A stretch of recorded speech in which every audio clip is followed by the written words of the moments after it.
לכל הרקדניות הנהדרות על ערב קסום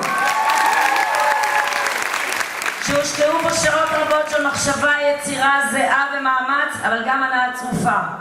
השנה המופע, כפי שראיתם, היה מאוד תיאטרלי, ולידה של ערב כזה מלווה בשעות אינספור של פיתוח רעיונות סביב נושא, סיור מוחות מרתק, חיפוש מוזיקות, כל פרטי התלבושת, וכמובן רעיונות כוריאוגרפיים.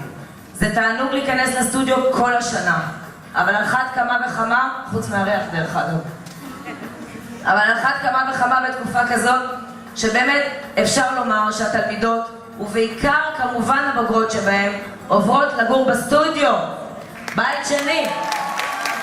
ההשקעה העצומה וזה לא פשוט להתנהל ולנהל בתוך מכלול החיים של התלמידות שלנו, שמורכב מבחינות בגרות תובעניות, חזרות למופעי בתי ספר, אירועים משפחתיים, וכמובן שלא נשכח את הצופים.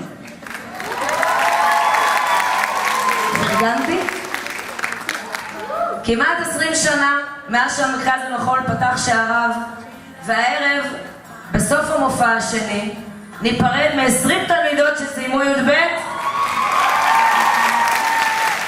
אנחנו דוחים את הקץ, אז נשאיר את זה לסוף הערב, זה מספיק קשה גם ככה.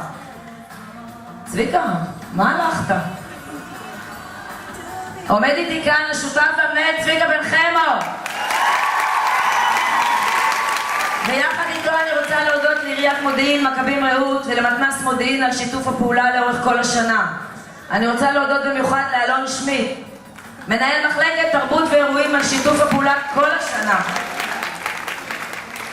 אתה רוצה לעלות? גם על הכוריאוגרפיית האורה שהוא עשה כאן הערב, ואני רוצה להודות לעידות גני על הכתיבה ולבוקי על התאורה וההגברה. ואני כן רוצה לקרוא לבמה לשתי תלמידות